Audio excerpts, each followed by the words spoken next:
Bueno, ¿cómo les va? Buenos días, buenas tardes, buenas noches, lo que corresponda. Bueno, vamos a seguir un poco con el desarrollo de la unidad 1 a partir de donde dejó Gustavo Fernández, lo que sería en este caso las fuentes del derecho. Bueno, primero creo que lo más importante que corresponde decir, o por lo menos por donde deberíamos empezar, es establecer qué entendemos por fuente. Si hablamos en sentido literal, sabemos que la fuente de algo es el lugar de donde surge o de donde se origina. En el caso del agua, que sería en sentido literal, es el lugar de donde brota el agua. Para el derecho esto también es aplicable de alguna forma, obviamente no en sentido literal, sino en sentido figurado, es decir, entendemos las fuentes del derecho como el lugar de donde el derecho brota o de donde surge. Desde el punto de vista del derecho, desde el punto de vista jurídico, podemos hablar de fuentes desde dos formas o dos acepciones.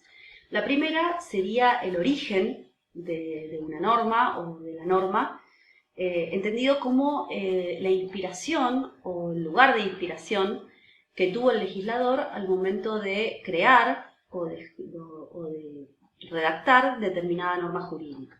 Por ejemplo, podemos decir que hay ciertas normas del Código Civil y Comercial que tuvieron como origen o como fuente de inspiración normas de otros ordenamientos jurídicos de otros países, como por ejemplo de Brasil, o de España, o de Francia. Suelen ser ordenamientos jurídicos que nuestro legislador, ya sea para normas como el Código Civil y Comercial o para otras normas inferiores o leyes inferiores, tienen en cuenta muchas veces ciertas regulaciones que hacen otros derechos a fin de plasmar esas mismas regulaciones o adaptar esas regulaciones para crear normas en el derecho argentino. Esa sería una de las acepciones de fuente. Otra de las acepciones, que es la más estrictamente la más técnica, son aquellas formas de producción o de creación de normas jurídicas obligatorias para un Estado. Es lo que se denomina el derecho que van a constituir esas normas, el derecho positivo de un Estado. Las normas, o las fuentes, mejor dicho, pueden ser tanto fuentes en sentido material como fuentes en sentido formal. Las fuentes en sentido material son conocidas también como fuentes de producción, y las fuentes en sentido formal son las que se llaman las fuentes de conocimiento o las fuentes de cognición. Las fuentes en sentido material o de producción en realidad se refiere más que nada a cuestiones fácticas o cuestiones de la realidad que dieron origen a la creación de determinadas normas. El por qué ciertas normas fueron creadas.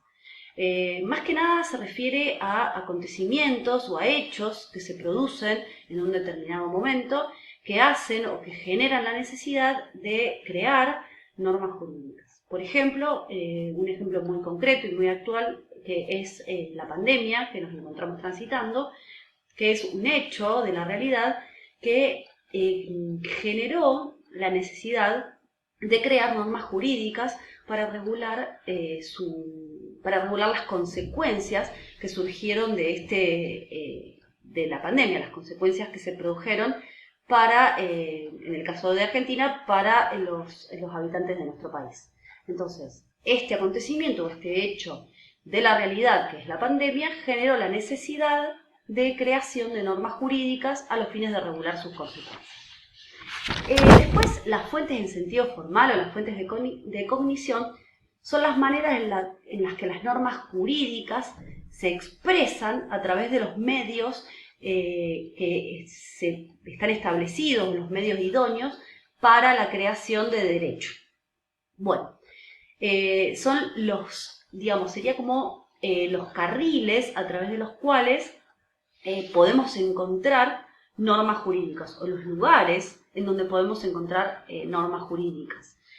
Estas fuentes formales del derecho se encuentran mencionadas, en primer lugar, en el Código Civil y Comercial, en el artículo 1, cuando establece que los casos que se rigen por el Código van a ser resueltos de acuerdo a las leyes que le resulten aplicables, que deberán ser conformes a la Constitución Nacional y a los tratados de derechos humanos que hayan sido de los que la República Argentina sea parte. Además, también se hace referencia en este artículo a los usos y costumbres, los cuales van a ser vinculantes, dice, u obligatorios, cuando las leyes o los interesados se refieran a ellas, o en las situaciones en las cuales no se encuentran regladas legalmente, siempre que no sean contrarios a derecho. Eso es lo que dice el artículo primero. Entonces, dentro de lo que son las fuentes formales, vamos a encontrar diferentes categorías o diferentes tipos de fuentes formales. Vamos a encontrar, por ejemplo, a la ley, luego vamos a encontrar, que después vamos a explicar, la ley, cómo los diferentes tipos de ley o cuáles son las categorías de leyes. También vamos a encontrar como fuente formal del derecho a la costumbre y asimismo vamos a encontrar a la jurisprudencia. Además, como fuente de derecho, que en realidad no son fuentes formales propiamente dichas, sino que van a ser más fuentes materiales de derecho, vamos a encontrar la doctrina, es una, y hay una categoría más que para algunos autores puede ser fuente formal y para otros no, que son los principios generales del derecho. En cuanto a la ley, decíamos, en realidad la ley, el concepto de ley es una norma general que es establecida por escrito por el legislador. Esta norma general establece una pauta de conducta obligatoria o una determinada conducta que el legislador al momento de crearla establece que debe ser observada por los individuos a quienes esa ley va dirigida. Entonces vamos a ver un poco los elementos de esta norma jurídica a la que nos hacemos referencia, o norma general.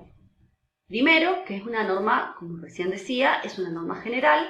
¿Por qué? Porque su destinatario es indeterminado. En realidad, esto significa que su destinatario es abstracto. No está dirigida la norma a una persona puntual o a determinadas personas puntuales, sino que por el contrario se dirige a la totalidad de las personas a las cuales esa norma, respecto de las cuales esa norma rige, por ejemplo, los ciudadanos argentinos, por un lado, o por otro lado también puede hacer diferenciación en lo que sean categorías de sujetos, pero siempre tienen que ser categorías indeterminadas, o sea, nunca puede hablar de personas puntuales. Eso es lo que se refiere a que la norma es general. Esas categorías tienen que ser categorías amplias. Por ejemplo, puede tratarse de una norma que establezca una pauta de conducta o que establezca determinadas directrices para una categoría de personas, por ejemplo, consumidores o para personas con discapacidad o alguna otra categoría de personas, pero en sentido abstracto. Eso significa que es una norma general. Por otro lado, que es escrita significa que para su creación es necesaria la observancia de determinados mecanismos, o debe respetar determinados mecanismos de formación de esas normas, y esos mecanismos están establecidos generalmente en la Constitución Nacional, para el caso de las normas de alcance nacional, o en las constituciones provinciales para el caso de las normas que tienen un alcance local. Después, dentro de lo que es el concepto de ley como fuente formal del derecho, podemos hacer una diferenciación en dos tipos, o en dos subtipos. La ley en sentido material o amplio, o la ley en sentido formal o restringido. La ley en sentido material o amplio es, decíamos, toda norma general, dictada por escrito, obligatoria, pero en el caso de la ley en sentido amplio, este dictado va a ser por aquella persona o aquel sujeto o aquella entidad que tenga habilitada una competencia o tenga asignada competencia para la creación de esta norma. Entonces, en esta categoría va a ingresar no solamente las leyes que nosotros nos imaginamos cuando hablamos de leyes, ¿no? Que son las leyes emanadas del Congreso de la Nación o las leyes emanadas de las legislaturas provinciales, sino que también va a ingresar en esta categoría otras normas que no son leyes formalmente hablando, sino que son, por ejemplo, los decretos del Poder Ejecutivo, ya sea del Poder Ejecutivo nacional, provincial o municipal, o también ingresan dentro de esta categoría las ordenanzas que emanan de los consejos deliberantes municipales o cualquier otra resolución o disposición de carácter general y obligatorio que emane de entidades o de autoridades o de organismos, por ejemplo, organismos administrativos, como puede ser el ministerio u organismos inferiores o complementarios. Puede ser, por ejemplo, el Ministerio de Turismo o puede ser la ANAC, que es la entidad que se encarga de regir la aeronavegación comercial, o podrá ser cualquier otra entidad, por ejemplo, el Banco Central o de la República Argentina o cualquier otra entidad que tenga competencia asignada para crear normas generales y de tipo obligatorio. En cambio, las leyes en sentido restringido, en sentido formal o restringido, son aquellas sí que emanan solamente del poder legislativo, ya sea del Poder Legislativo Nacional o de las legislaturas provinciales. Bien, estas normas pueden ser, o estas leyes pueden ser de tipo imperativo o de tipo supletorio. Tienen carácter imperativo o de carácter supletorio. Carácter imperativo o de orden público significa que las partes, o sea, las personas, cuando realicen actos jurídicos, no pueden dejar, o sea, las normas que establezcan estas leyes imperativas no pueden nunca ser dejadas de lado. Nunca se puede pactar algo diferente a lo que estas normas establecen.